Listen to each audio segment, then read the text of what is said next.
Hello! Today I will be going over reverse integer. It reads as follows. Given a 32-bit signed integer, reverse digits of an integer. Assume we are dealing with an environment that could only store integers within the 32-bit signed integer range, which is negative 2 to the 31st power to 2 to the 31st power minus 1. For the purpose of this problem, assume that your function returns 0 when the reverse integer overflows. So input 123, reverse is 321. The next example is the same, except this has a negative sign, so you return the output with the negative sign. The next example has a 0 at the end, so 120, and the output is 21 because the reverse of 120 would be 0, 21, but because the 0 at the beginning doesn't add any mathematical value to the number, you truncate it or cut it.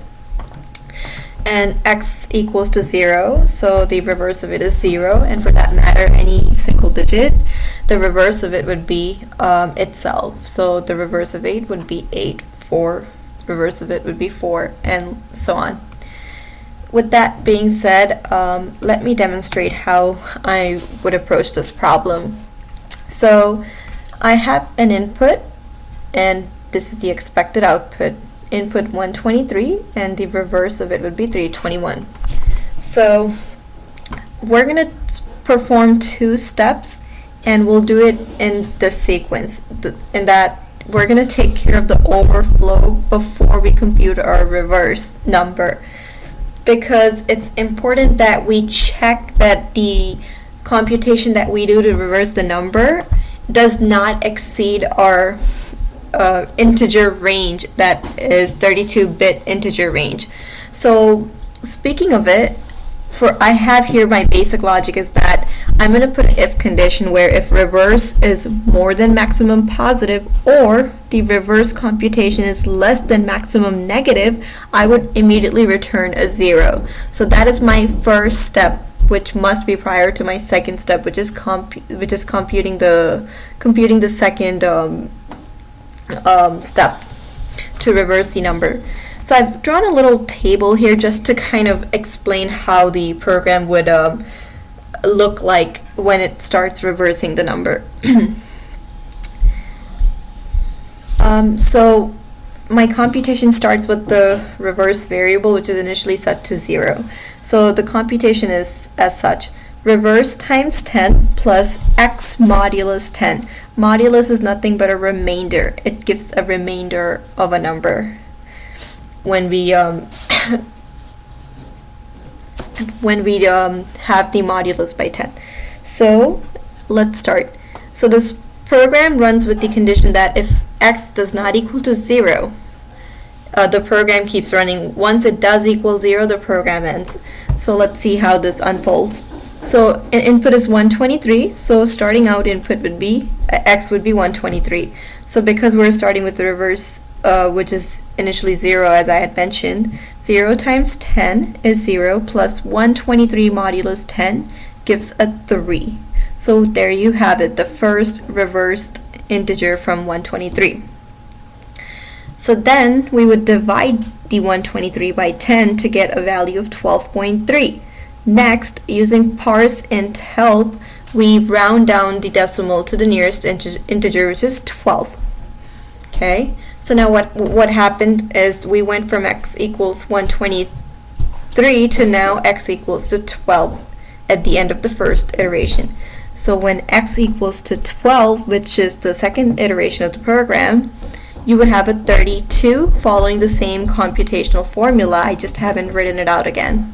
So how it would be is that we would have a 3 times 10, because our previous reverse was 3. So 3 times 10 is 30, plus 12 modulus 10 would give us 12 modulus 10 would give us 2. So you have a 32. 30 plus 2, 32. And then you have 12 divided by 10, which would be 1.2. And again, parseInt 1.2, it would be 1. So now x was 12 beginning here in the second iteration. Now at the end of second iteration, x is 1. So when x equals to 1, we're still satisfying the condition here that x does not equal to 0. 1 does not equal to 0. So x equals to 1, this is our final iteration. So we get a 321 with our reverse computation, and let me just spell it out. So 32 times 10, which is 320, plus 1 modulus 10. Plus 1 modulus 10 would give us a value of 1. So what we do then is 1 divided by 10 gives us 0.1. You parse in 0.1, it will round down to 0. So now because we have arrived at a x value of 0, the program checks 0 does not equal to 0. That's not true. 0 does equal to 0, so the program thereby ends here. So you basically see the reversal happening right here. First, we stripped off the 3 from the original input, then 32, and then 321. So basically, the heart of the challenge is really making sure that before we do this computation to reverse the number, we have to check that in fact this reversal computation does not exceed our 32-bit integer range.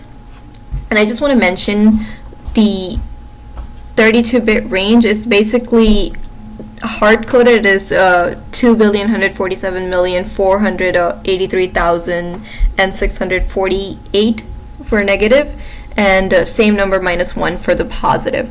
Minus 1 because one number is taken to store the value of the sign, the number sign. Anyways, with this being said, I just want to mention the time, the space-time complexity. So this algorithm would cost us log log x to base 10, because the number of times the loop runs equals the number of digits in input, which would be equaling to the log of x to base 10. And the space is constant time of n. Now with that being said, I like to show the code. So just how I had summarized, here is my code. So reverse starting out as 0, and here is our condition, x does not equal to 0. So while x does not equal to 0, I have hard-coded, like I said, my max positive and max negative. So it's 2,147,483,647 for the positive, and then 648 for the negative. 2,147,483,648 for the negative.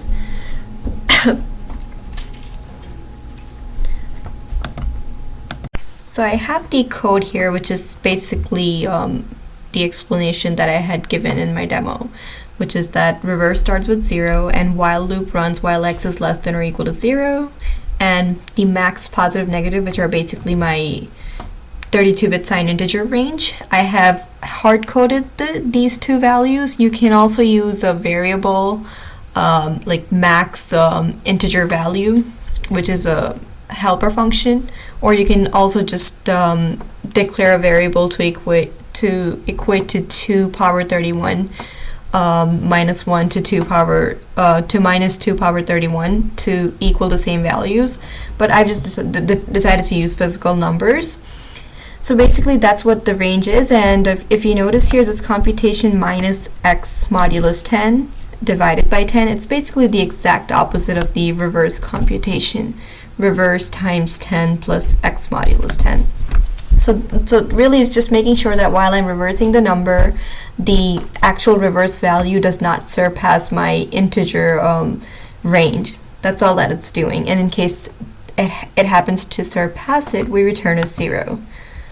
Now coming to the computation of reversal, what's happening here is that reverse times 10 plus x modulus 10, as I had explained, and the last two lines as well, x equals to x divided by 10, and x parts into to make sure that the x value, when divided by 10, if it happens to be a decimal, will parse and we'll just round it down to the nearest x. And then once that's done and we come to the program by checking that x is 0 and not less than 0, then we just return reverse. Let's run the code and submit. So there you have the submission. I just want to point out that LeetCode has this tendency to have a discrepancy in showing the actual speed of the algorithm depending on the traffic on the website, I suppose. But basically the same code I had ran last night, and it shows it's in the 92 percentile, and once I also got 100%. So don't worry too much about that. It's not correct. With that, I just want to say thank you for watching, and if you found me helpful, please give me a like, subscribe. It helps me generate more such content and more often so. Thank you.